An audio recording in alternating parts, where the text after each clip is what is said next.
Hey guys, welcome to my YouTube channel study with me. तो आज हम लोग बायोलॉजी का पहला चैप्टर रिप्रोडक्शन करने वाले हैं, जो कि टर्म 2 में बहुत ही एक इम्पॉर्टेंट टॉपिक माना जाता है। चलिए शुरू करते हैं।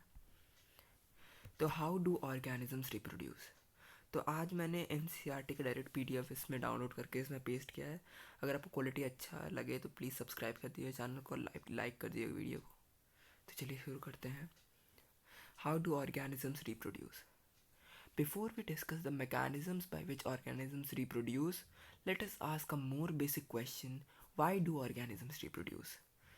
तो ये हमसे पूछ रहा है कि organisms reproduce क्यों करते हैं। ठीक है। After all, reproduction is not necessary to maintain the life of an individual organism. Reproduction तो ज़रूरी नहीं है अपना organism का लाइफ को मेंटेन करने के लिए। Unlike the essential life process such as nutrition, respiration, excretion वगैरह। तो रिस्पिरेशन हम करते हैं ताकि हम एनर्जी को ऑब्टेन कर सकें, जो भी हम फूड खाते हैं उससे। हम सांस लेते हैं, न्यूट्रिशन हम करते हैं ताकि हम फूड को अंदर ले सकें ताकि हमें एनर्जी मिले। फिर हम एक्सक्रीशन करते हैं ताकि जो भी वेस्ट प्रोडक्ट है वो हमारे शरीर से बाहर चले जाए ताकि वो एक्यूमुलेट ना हो एक जगह पे। लेकिन हम रिप्रोडक्शन क्यों करते हैं? रिप्रोडक्शन तो किसी एक के लिए बहुत इंपॉर्टेंट चीज़ नहीं है उसके लाइफ को मेंटेन करने के लिए। ठीक है, तो हम देखते हैं हम ये क्यों करते हैं।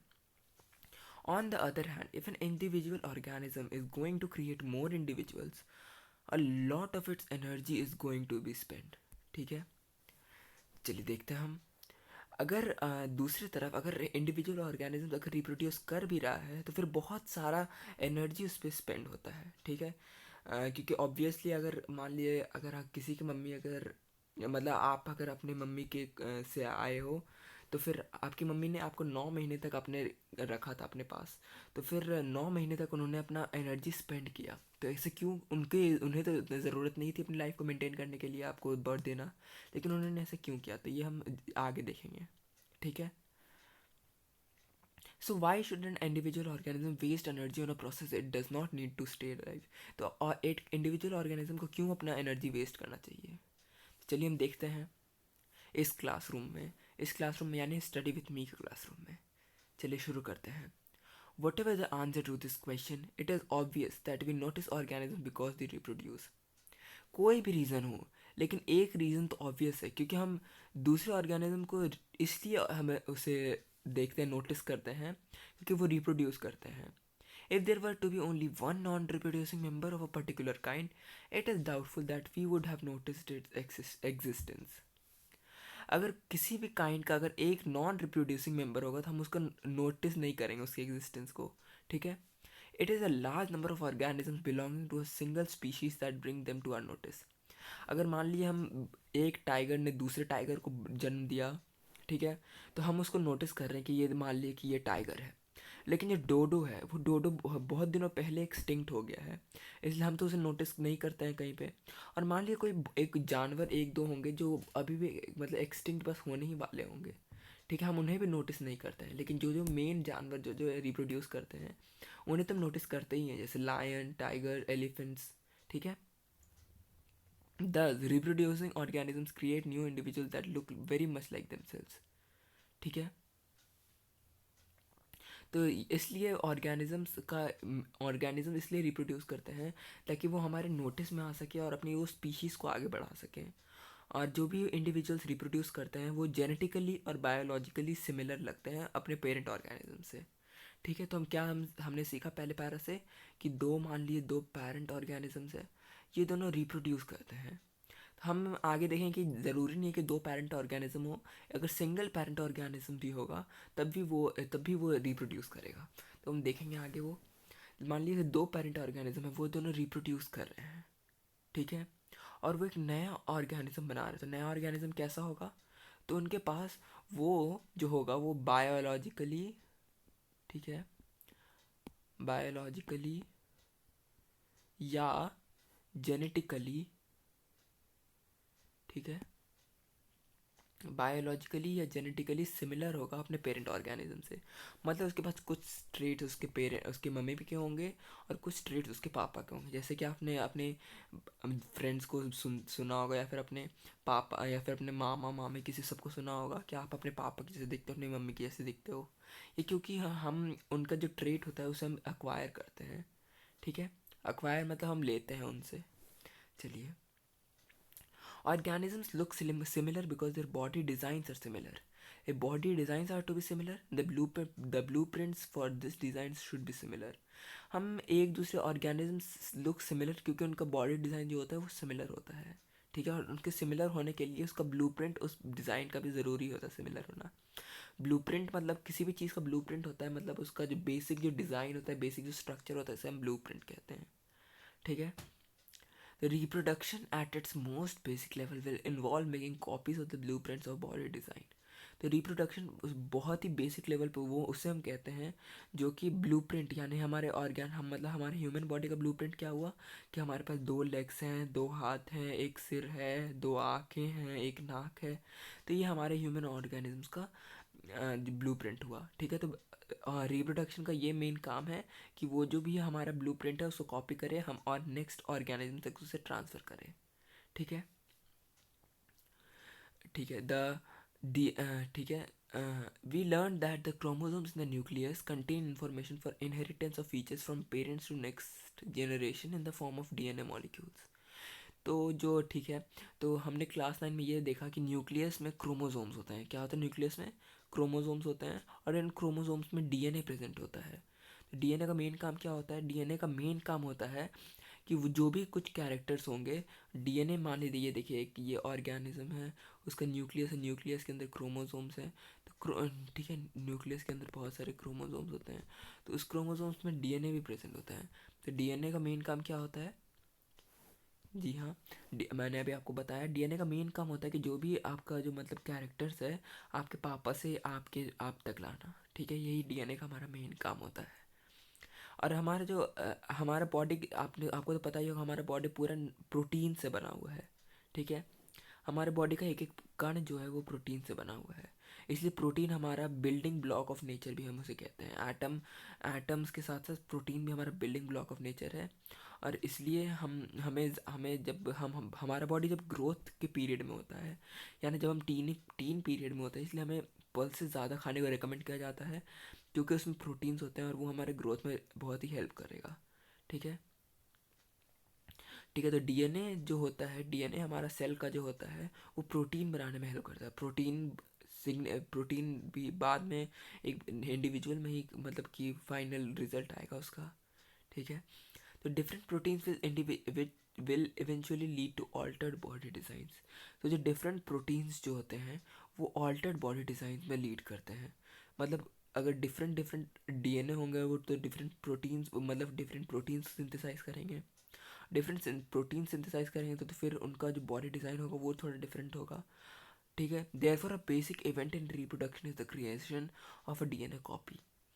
तो बेसिक इवेंट हमारे रिप्रोडक्शन का होता है डीएनए का कॉपी करना। Cells use chemical reactions to build copies. This creates two copies of DNA in a reproducing cell, and they will need to be separated from each other. However, keeping one copy of DNA in the original cell and simply pushing the other one without would not work. ठीक है, तो हमारे reproduction का basic event होता है DNA को copy करना, ठीक है। सेल्स केमिकल रिएक्शंस का यूज़ करते हैं कॉपीज़ बनाने में अपने डीएनए का, ठीक है। तो this creates two copies of the DNA in reproducing cells. तो 2 कॉपीज बनता है हमारे डीएनए का रिप्रोड्यूसिंग सेल में, और they will need to be separated from each other. However keeping one copy of DNA in the original cell and simply pushing the other one out would not work. तो हमारे DNA का copy करने का मतलब हम this 2 copy हम लोग हमारे डीएनए का बनाता है, ठीक है। केमिकल रिएक्शन का यूज़ करके हमारा सेल जो होता है वो डीएनए का 2 कॉपी बनाता है, और जो 2 डीएनए होता है वो एक दूसरे से सेपरेट रखे जाते हैं। चलिए, तो आगे बढ़ते हैं। Therefore, DNA copying is accompanied by the creation of an additional cellular apparatus. सिर्फ डीएनए के कॉपी करने से कुछ तो होगा नहीं, तो डीएनए का कॉपी करने के लिए उसके लिए डिफरेंट उसका सेल्यूलर apparatus भी चाहिए, मतलब जहाँ पे वो रहेगा। Therefore, DNA copying is accompanied by the creation of additional cellular apparatus. ठीक है, तो thus the DNA, when the DNA copies separate, each with its own cellular apparatus also separates. Effectively, a cell divides to give rise to 2 cells.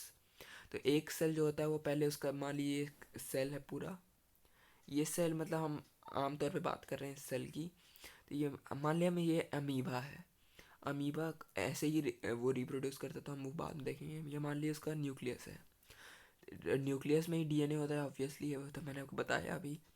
तो nucleus धीरे धीरे करके वो दो part में बटेगा, ठीक है। तो दो पार्ट में बट गया, मान लीजिए देखिए एक ये न्यूक्लियस, एक न्यूक्लियस, लेकिन उसका सेल्यूलर अपैरेटस वो जुटा हुआ है। धीरे धीरे करके उसका सेल्यूलर अपैरेटस भी अलग अलग हो जाएगा, ठीक है।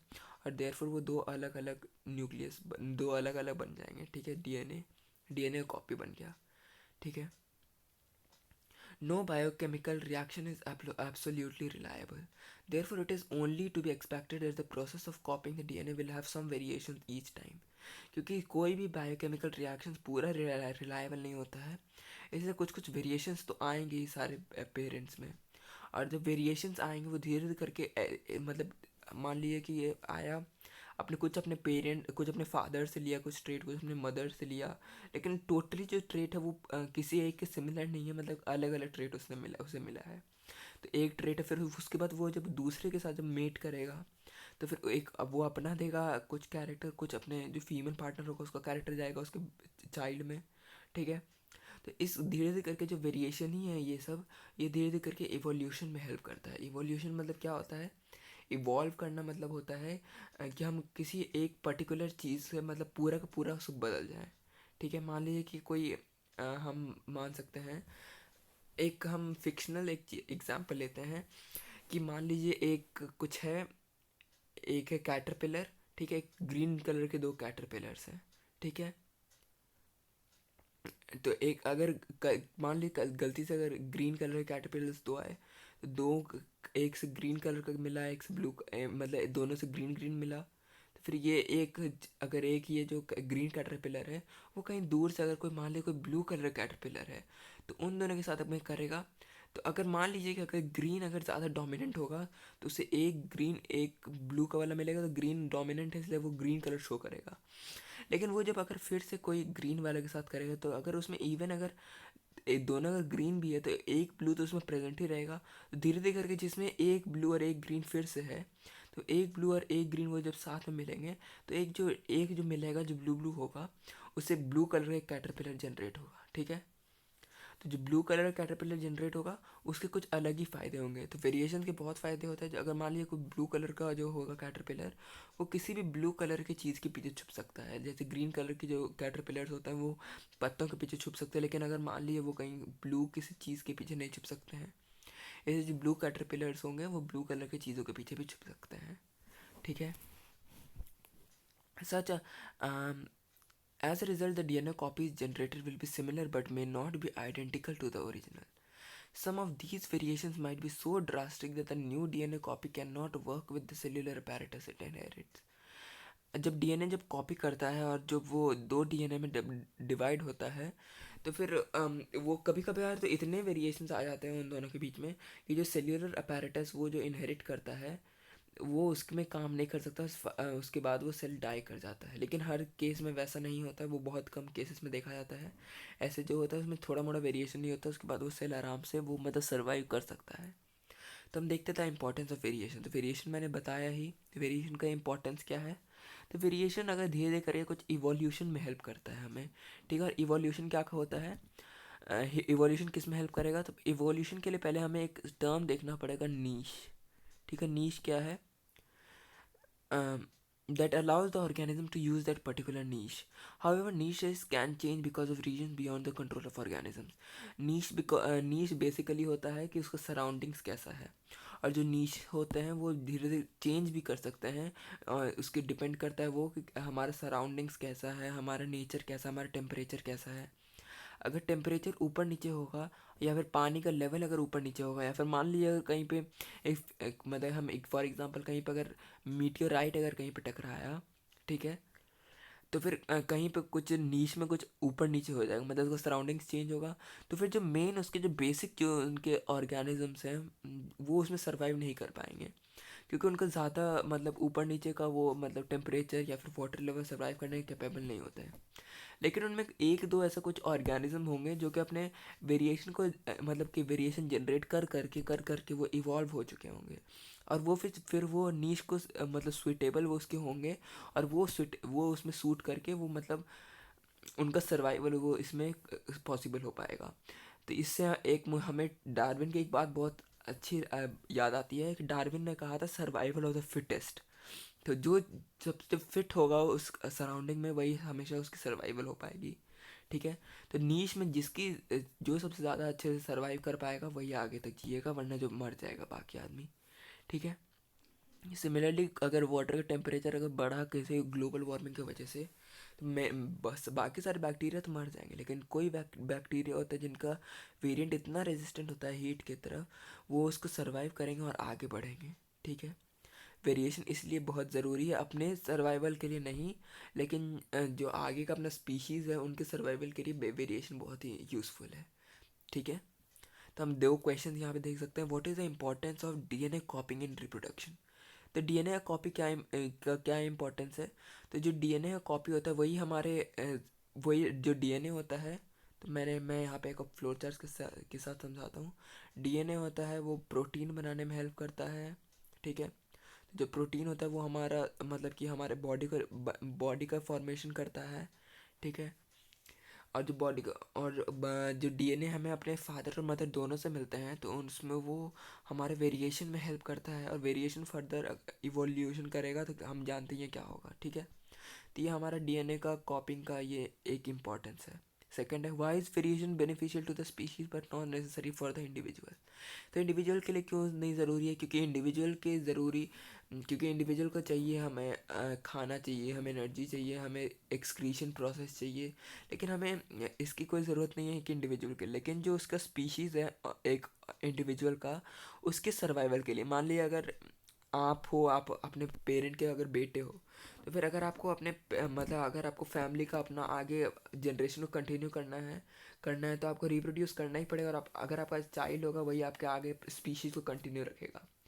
और अगर किसी भी बीच में अगर एक स्पीशीज़ अगर नहीं रख कर पाया कंटिन्यू, तो आपका जनरेशन स्पीशीज़ बीच में टूट जाएगा, और धीरे धीरे करके ये लीड कर सकता है ये लीड करेगा कि हम हमारे स्पीशीज़ को कोई रिकॉग्नाइज ना करे।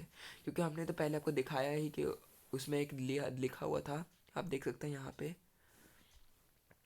यहाँ पे तो हमें एक दिखाई था कि we notice organism because they reproduce. हम उस ऑर्गेनिज्म को इसलिए नोटिस करते हैं क्योंकि वो रिप्रोड्यूस करते हैं। तो अगर वो रिप्रोड्यूस ही नहीं करेगा कोई ऑर्गेनिज्म, तो फिर वो उसके स्पीशीज़ में बेनिफिशियल इसलिए होगा क्योंकि अगर वो रिप्रोड्यूस करेंगे तभी हम उसके स्पीशीज़ को नोटिस करेंगे, वरना हम उसे नोटिस नहीं करेंगे। और इसलिए वेरिएशन भी यूज़फुल होता है, ताकि वो अगर वेरिएशन कुछ समय के बाद gradually it would lead to evolution. Evolution किस लिए हेल्प करेगा, वो हमें कैसे हेल्प करेगा, तो वह जो हमारा नीश है मतलब जो हमारा सराउंडिंग्स है उसको सूट करेगा आराम से, और फिर हम उस ऑर्गेनिज्म मतलब उस सराउंडिंग्स में वो ऑर्गेनिज्म एग्जिस्ट कर सकते हैं। चलिए आगे बढ़ते हैं। अब हम देखते हैं mode of reproduction used by single organisms. Single organism मतलब जिसके एक सिंगल सेल होता है। सिंगल सेल यानी उसका नाम आप बताइएगा नीचे मुझे कमेंट सेक्शन में। ठीक है। ऐसे में आपको कुछ देर बाद तो आपको ये देखने को मिल ही जाएगा। ठीक है उसका नाम, लेकिन आप अभी लिखेगा अगर आपको याद है तो। ठीक है, बिना बुक देखे। अगर आपको ये सच में आता है इसका आंसर, तब बिना बुक देखे इसका आंसर भी लिखिएगा। चलिए, fission. The for unicellular organisms, cell division और fission leads to the creation of new individuals. तो जो यूनिसेल्यूलर ऑर्गेनिज्म जिसके पास एक सेल होता है, तो वो ऑर्गेनिजम्स फिजन से ही सेल डिवाइड करता है। ठीक है। फिजन क्या करता है, तो जैसे मैंने आपको अमीबा में बताया कि वो फिजन मतलब कैसे होता है उसमें सेल डिवाइड, तो सिमिलरली उस प्रोसेस को फिजन ही कहा जाता है।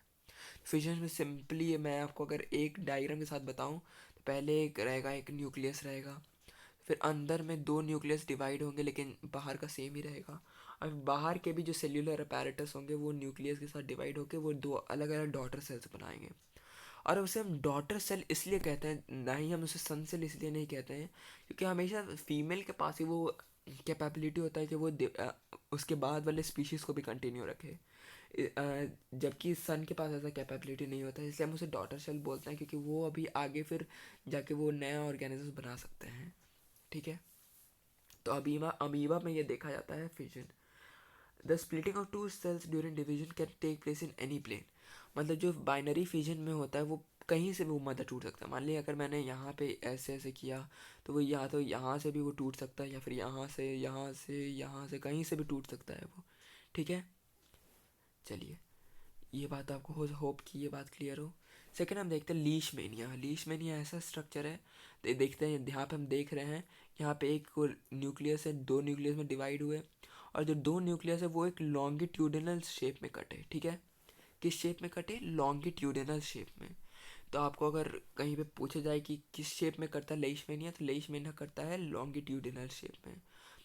होता तो उसमें बाइनरी फिजन ही है, लेकिन वो बस डिवाइड होता है लॉन्गिट्यूडिनल बाइनरी फिजन की हेल्प से। ठीक है, आप एक और बाइनरी फिजन का टाइप होता है जो पैरामीशियम में हमें देखने को मिलता है। पैरामीशियम में क्या होता है? पैरामीशियम में कोई जो होता है ऑर्गेनिज्म वो ऐसे डिवाइड करता है। ठीक है, ऐसे डिवाइड करता है, फिर वो दो ऑर्गेनिज्म में ऐसे, और वो ऐसे दो ऑर्गेनिज्म में डिवाइड होता है। ठीक है, सिमिलरली एक प्लाज्मोडियम है, प्लाज्मोडियम में मल्टीपल फिजन देखने को मिलता है।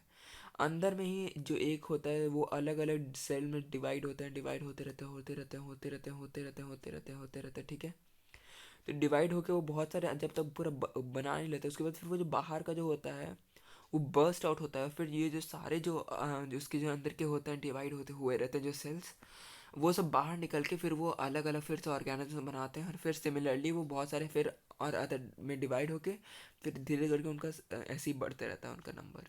ठीक है, और आपको ये बहुत कम आदमी ये पैरा लास्ट का बताएंगे, लेकिन यहाँ पे ये लिखा हुआ है। बहुत बच्चे कंफ्यूज होते हैं कि यीस्ट का तो कहीं पे लिखा हुआ नहीं है एग्जाम्पल, तो यहाँ पे देख सकते हैं yeast on the other hand. ठीक है, देख सकते हैं आप, yeast on the other hand can put out small buds that separate and grow further। ठीक है, तो जो यीस्ट होता है वो कैसे डेवलप करते हैं? तो यीस्ट मान लीजिए ये है, तो यीस्ट में एक ऐसा, ये मतलब साथ में जॉइंट है, एक ऐसा ऐसा ऐसा ऐसा बहुत लंबे लंबे चेन्स बनाते हैं यीस्ट में।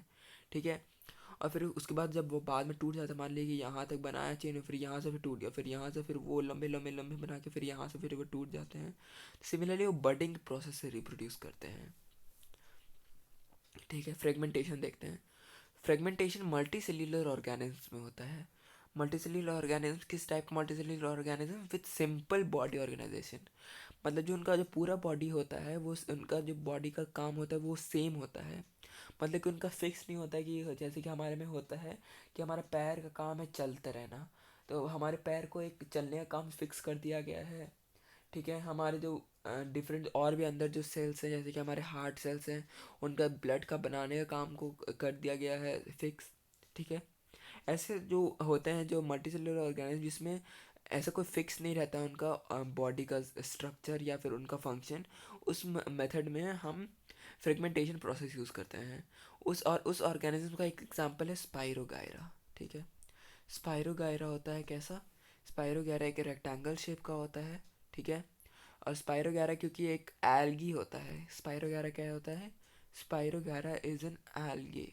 ठीक है, तो एल्गे है, एल्गे इज प्लांट, तो algae is a plant, so therefore इसके पास एक सेल वॉल भी होगा, साथ में एक सेल मेम्ब्रेन भी होगा। सेल मेम्ब्रेन होगा और उसके पास एक रिबन लाइक ऐसा स्ट्रक्चर होता है। ठीक है, तो एक ऐसा वो स्ट्रक्चर होता है रिबन लाइक। तो फिर वो ऐसे ऐसे करके वो कहीं पे भी दो फ्रेगमेंट्स बढ़ जाते हैं, और फिर ये दो फ्रेगमेंट्स के पास ये जो होते हैं रिबन्स। ठीक है, तो फिर ये होते हैं, फिर वो जो दो रिबन्स होते हैं वो भी फिर बड़े बड़े हो जाएंगे। ये दो जो होते हैं जो दो फ्रेगमेंट्स जो बटे रहते हैं, और फिर ये जो फ्रेगमेंट्स होते हैं वो फिर बीच में कहीं पे टूट के और फिर उसके बाद वो आगे बढ़ते रहते हैं। उनका जो होता है वो वो मतलब उनका स्पीशीज आगे बढ़ते रहता है, आगे कंटिन्यू होते रहता है। चलिए, तो आगे हम देखते हैं। ठीक है, a basic strategy used in multicellular organisms is that different cells perform different specialized functions. Following this general pattern, reproduction in such organisms is also the function of a specific cell type. ठीक है, तो एक है होता है एक यहाँ पे एक फंक्शन होता है हमारे। एक क्वेश्चन है कि why don't animals do fragmentation process, why don't animals reproduce by fragmentation process? तो मैंने आपको यहाँ पे बताया कि उनका जो फ्रेगमेंटेशन प्रोसेस जो करते हैं उनका सिंपल बॉडी स्ट्रक्चर होता है और उसमें डिफाइन नहीं होता है कि किस सेल का काम क्या होता है, ठीक है, जबकि हमारे में डिफाइन होता है कि उस सेल का काम ये है। सिमिलरली हमारे बॉडी में एक रिप्रोडक्टिव सेल है जिनका काम होता है रिप्रोडक्शन करना, और वो एक क्वेश्चन है कि हमारे जो रिप्रोडक्टिव सेल्स है वो डिफरेंट सेल्स को फॉर्मेशन कैसे कर सकते हैं। तो उनके पास एक कैपेबिलिटी होती है कि वो that they are capable of growing, proliferating and making other cell types under the right circumstances। तो फिर वो other cell types भी वो proliferate या make या grow कर सकते हैं लेकिन right circumstances के अंदर, ठीक है। Regeneration, many fully differentiated organisms have the ability to give rise to new individual organisms from their body parts। For example hydra और प्लेनेरिया जो हैं उनका अगर मान लीजिए कहीं पे अगर कट गया, मान लीजिए ये एक प्लेनेरिया है, प्लेनेरिया में मतलब वो कुछ उनका मतलब फुल्ली डिफरेंशिएटेड ऑर्गेनिजम्स होते हैं वो, मतलब उसमें कुछ कुछ डिफाइन होता है कि मान लीजिए हेड है उनका, ये टेल है उनका, ठीक है, और ये इनका बॉडी है। तो फिर अगर बीच से वो कट गए तो फिर वो जो उनका ऑर्गेनिज्म है वो बीच में से ग्रो कर सकता है उनका बॉडी में से, ठीक है, और वो डिफरेंट डिफरेंट ऑर्गेनिज्म फिर वो फॉर्म कर सकते हैं। बस इसमें यही है, ठीक है। अब देखते हैं नेक्स्ट बडिंग। बडिंग किस में होता है? बडिंग मैंने आपको बताया ईस्ट में एक तो होता है, ठीक है, कि ईस्ट में होता है। एक होता है हाइड्रा। हाइड्रा ऐसा होता है कुछ देखने में, ऐसा ऐसा ऐसा ऐसा ऐसा, ठीक है, हाइड्रा होता है। हाइड्रा के यहाँ पे एक बड बना होता है, ठीक है। तो बर्ड में धीरे धीरे करके जो एक साइट पे उसका रिपीटेटिव सेल डिवीजन होता है, जिसके बाद फिर वो बड़े बड़े एक अलग एक आउट ग्रोथ बनते बनते एक बड़ा सा फिर एक हाइड्रा बन जाता है, और फिर एक हाइड्रा उससे अलग हो जाएगा, ठीक है। तो आप इसको एक इस एग्जांपल से देख सकते हैं कि मान लीजिए एक हैंड है वहाँ पे, किसी ऑर्गेनिज्म का एक हैंड है, हैंड के ऊपर एक मान लीजिए एक पिंपल हुआ, फिर धीरे धीरे करके एक पिंपल के साथ पिंपल से एक पैर बना, फिर एक डिफरेंट एक उसका बॉडी बना, फिर उसका एक सिर बना, और धीरे करके एक नया एक ऑर्गेनिज्म बना, मान लीजिए कि मेरे जैसे एक नया ऑर्गेनिज्म बना, और फिर वो हमारे हाथ से अलग हो गया, ठीक है। ऐसा एक होता नहीं हमारे केस में, लेकिन ऐसा मैं एक आपको एक फिक्शनल एक ऐसा आपको बता रहा हूँ, ठीक है। चलिए अब नेक्स्ट है vegetative propagation. Vegetative propagation plants में मेनली देखे जाते हैं, क्योंकि उनमें हम तो मेनली हम बचपन से देखते आ रहे हैं कि ये सीड्स की मदद से ही वेजिटेटिव जो प्लांट्स होते हैं वो ग्रो करते हैं। लेकिन सिर्फ ऐसा एक केस नहीं है, जो डिफरेंट जो ऑर्गेनिजम्स होते हैं वो और किसकी मदद से देख पाते हैं, और किसकी मदद से वो रिप्रोड्यूस कर पाते हैं। जी हाँ, आपने बिल्कुल सही जाना। जो डिफरेंट ऑर्गेनिजम्स होते हैं वो उनके डिफरेंट डिफरेंट जो पार्ट्स होते हैं, जैसे कि रूट्स, स्टेम्स, लीव्स, उनके मदद से वो फिर वो भी वो कर सकते हैं वो रिप्रोड्यूस, ठीक है। वो कैसे करेंगे हम वो आगे देखेंगे, ठीक है। Plants raised by vegetative propagation can bear flowers and fruits earlier than those produced by seeds। तो उनका एक फंक्शन, उनका एक एडवांटेज ये है कि वेजिटेटिव प्रोपगेशन से जो प्लांट्स बनते हैं वो फ्लावर्स और फ्रूट्स पहले दे सकते हैं जो सीड से बनते हैं उनसे पहले, ठीक है। जो सीड से जो प्लांट्स फॉर्म होते हैं उनसे पहले वो मतलब एक नया प्लांट फॉर्म कर सकते हैं, जो कि लीव्स या फिर उनके ब्रांचेस या स्टेम से जो बनते हैं, ठीक है। और एक उसका ये है एक एडवांटेज कि जो भी हमारे में बनता है, मान लीजिए कि हमारे सेक्सुअल रिप्रोडक्शन में तो ये होता है कि वो वेरिएशन होता है, और वेरिएशन हो के उसमें मतलब कि एक नया इवोल्यूशन होकर हम डिफरेंट नीड्स को सूट करने के लिए हम डिफरेंट ऑर्गेनिज्म में क्रिएट होता है। लेकिन ऐसा वेजिटेटिव प्रोपगेशन में नहीं, उसमें बिल्कुल एक एग्जैक्ट सिमिलर एक ऑर्गेनिज्म खड़ा होता है। मान लीजिए कि एक मतलब मैं एक हूँ एक आदमी, और मेरे से एकदम सिमिलर मेरा जो बेटा होगा वो ऐसा कब बेटा या बेटी होगा वो एकदम खड़ा हो जाएगा वैसा। तो फिर हम उसमें डिफाइन नहीं कर पाएंगे कि कौन मैं हूँ कौन वो अलग है, इसलिए हमारे में ऐसा केस नहीं होता है। लेकिन जो प्लांट्स होते हैं उसमें हम ज़्यादातर कंफ्यूज हो जाते हैं, क्योंकि हम देख के ये तो नहीं पता कर सकते हैं ना कि ये मान ली हमने ग्रो किया ये किसी और ने ग्रो किया है, क्योंकि जो प्लांट्स होते हैं वो मेनली इसी मेथड से वो प्रोपगेट करते हैं, और वो एकदम बिल्कुल सिमिलर अपने जैसे दूसरे प्लांट को बनाते हैं।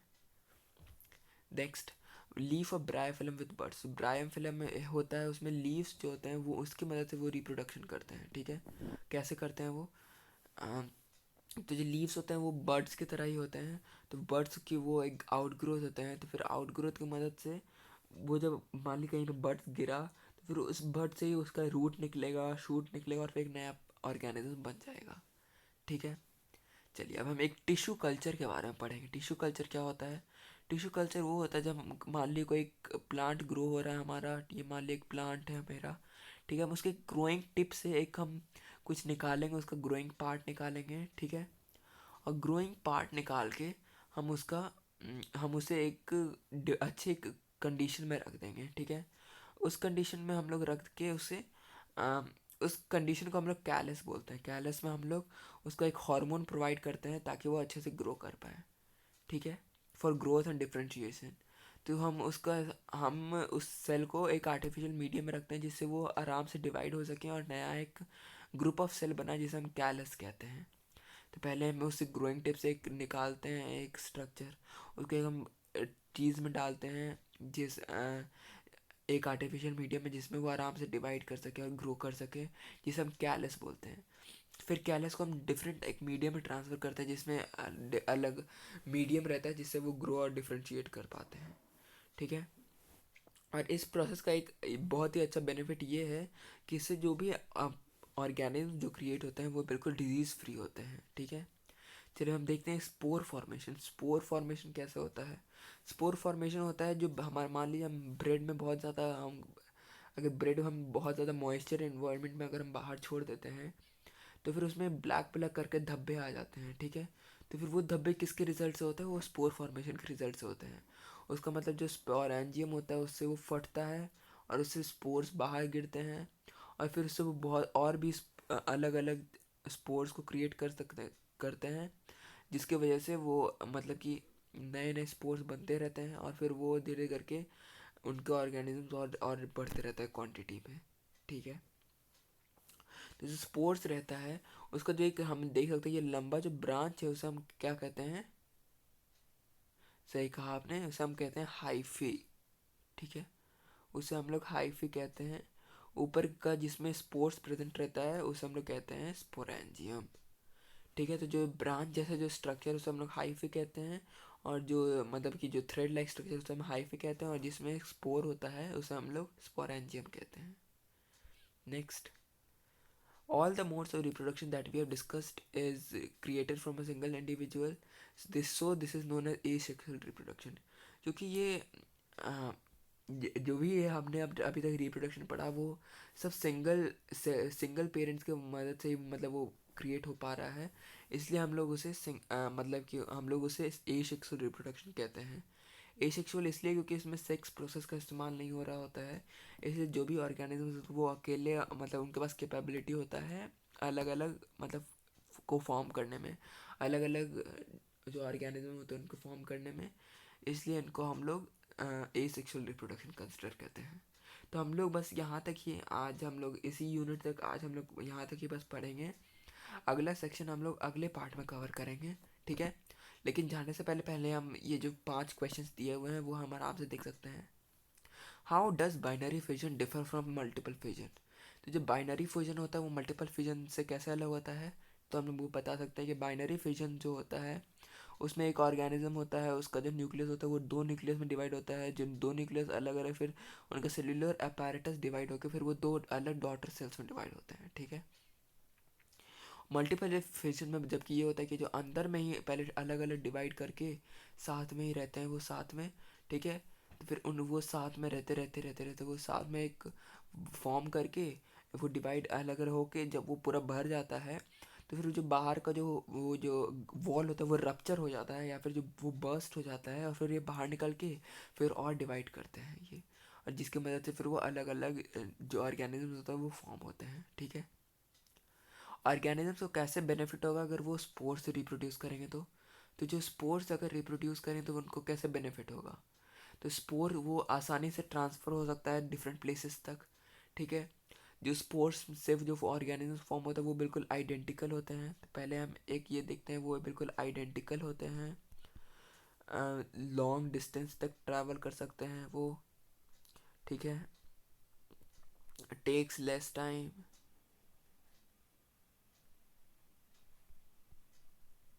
ठीक है। और एक लास्ट था कि वो मतलब कि क्रिएट मोर इंडिविजुअल्स। ठीक है, चलिए, तो ये यहाँ तक एक ये भी क्वेश्चन देख लिया।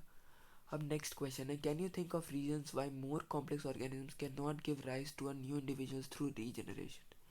तो जो चलिए हम ये पहले इसको इरेज करके उसके बाद देखते हैं। चलिए ठीक है, रीजनरेशन से जो भी मोर कॉम्प्लेक्स ऑर्गेनिज्म होता है वो क्यों नहीं रिप्रोड्यूस करते हैं, क्योंकि जो कॉम्प्लेक्स ऑर्गेनिज्म होते हैं वो हमारे जो रीजनरेशन में ऐसा प्रोसेस होता है कि वो जो पहले कट होते हैं डिफरेंट ऑर्गेनिज्म, उसके बाद से फिर वो डिफरेंट ऑर्गेनिज्म जो उनका कट पार्ट होता है वो डेवलप हो पाता है। ठीक है, तो जो कट पार्ट से लेकिन हमारे जो ऑर्गेनिज्म होते हैं वो हम मतलब हमारे बॉडी के कटने के तो वेट नहीं करेंगे मतलब कि रिप्रोड्यूस करने के लिए।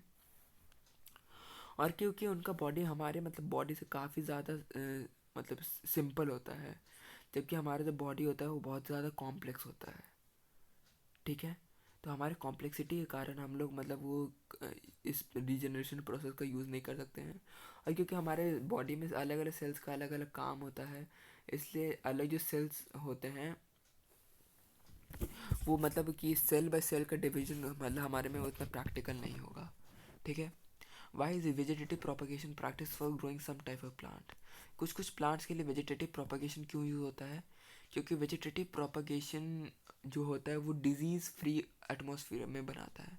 डिजीज़ फ्री एटमॉस्फेयर में डिजीज़ फ्री एटमॉस्फेयर ये टर्म किससे रिलेटेड है? जी हाँ, आपने बिल्कुल सही समझा, ये टिश्यू कल्चर से रिलेटेड है। ठीक है, और वेजिटेटिव प्रोपगेशन का क्या है कि वो मतलब कि कम टाइम में ज़्यादा ऑर्गेनिज्म वो क्रिएट कर सकते हैं।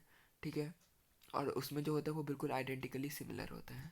ठीक है, लास्ट क्वेश्चन है, why is DNA copying an essential part of the process of reproduction. क्योंकि डीएनए के पास जो होता है वो इन्फॉर्मेशन होता है। डीएनए के पास इंफॉर्मेशन होता है फॉर कैरिंग कैरेक्टर्स। डीएनए के पास इंफॉर्मेशन होता है for carrying characters from parents to offsprings. ठीक है, पेरेंट्स ऑफस्प्रिंग्स तक। ऑफस्प्रिंग्स मतलब बच्चे, ऑफस्प्रिंग मतलब बच्चों का फैंसी नाम है। हम फैंसी नाम यूज़ करते हैं तो सबको बहुत पसंद आता है, इसलिए हम फैंसी नाम यूज़ कर रहे हैं, ऑफस्प्रिंग। ठीक है, ऑफस्प्रिंग यानी बच्चे। ठीक है, तो जो हम और डीएनए के पास इंफॉर्मेशन होता है for making proteins of different offsprings. ठीक है, तो फिर जो डीएनए के पास इंफॉर्मेशन होता है फॉर मेकिंग प्रोटीन्स, इसलिए डीएनए कॉपिंग एक बहुत ही इंपॉर्टेंट पार्ट है रिप्रोडक्शन का।